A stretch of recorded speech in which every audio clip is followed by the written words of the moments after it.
With the advent of cheap consumer-grade equipment, it seems that anybody these days can make a movie.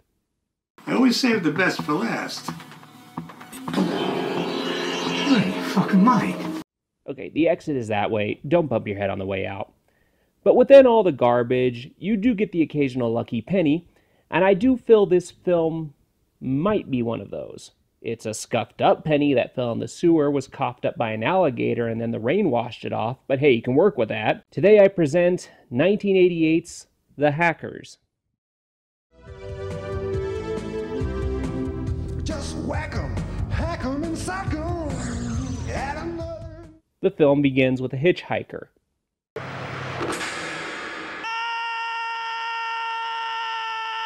It looks like Lorena Bobbitt is practicing her aim.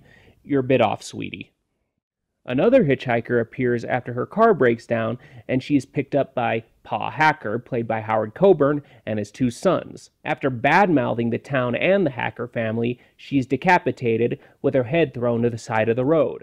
4-3!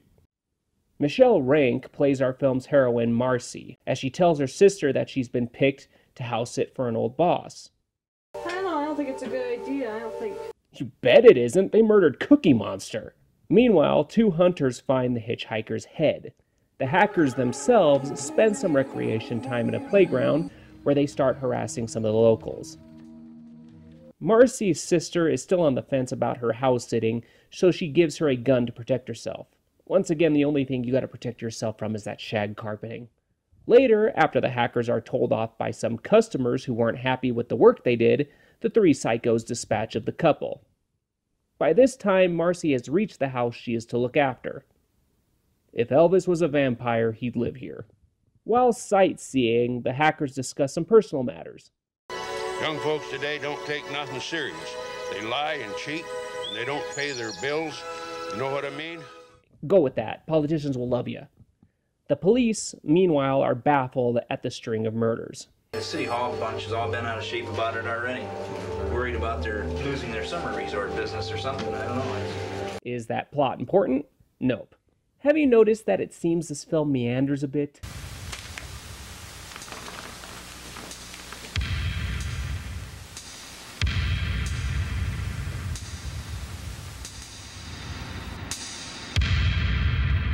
The plot called It Wants to Move. On a fishing excursion, the hackers kill a fisherman. Finally, they reach the house where Marcy is and they begin working. Of course, the hackers are less than subtle with some of their actions.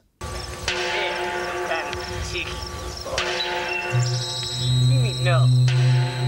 Oh, not for you, for me.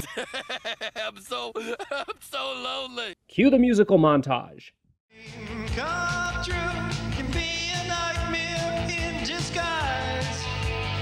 This movie is really good for just having it on in the background. After work, the two boys decide to head into town. Stopping off at a bar, the two brothers get made fun of by a patron, and they kill him in public and somehow aren't noticed. Okay, why haven't you fired these creeps yet? They were peeping at you in the shower. Eventually, she does tell them off, but she still doesn't call the house owners about them.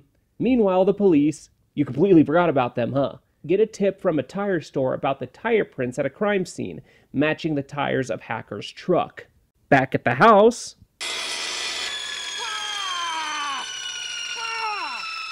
something of substance! Over the radio, Marcy hears a broadcast warning the locals about the hackers. She tries to call the cops, but the phones are dead, her car is dead, and the gardener is dead. With that, the final siege takes place. So yeah, as I said before, this film meanders like hell. But that's really the only bad thing about this movie. If the script was tightened a bit and the endless filler cut down to about 60 minutes, it would be more tolerable. Filmed in Michigan, I like the small-town aesthetic showcased here. It's like a Bill Rebane movie, but a little greasier, a bit more hand-me-down, like a Discount Tire versus Judd's Mech Shack. The photography is nice too, utilizing numerous dolly shots and giving Michigan a very warm feel, which contrasts with the horror of the story. The music is also nice too.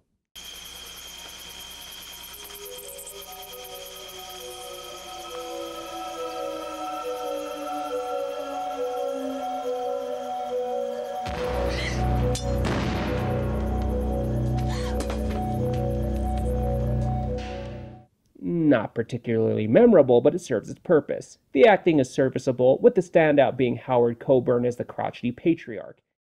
Better use your bathroom. I'll only be a couple minutes.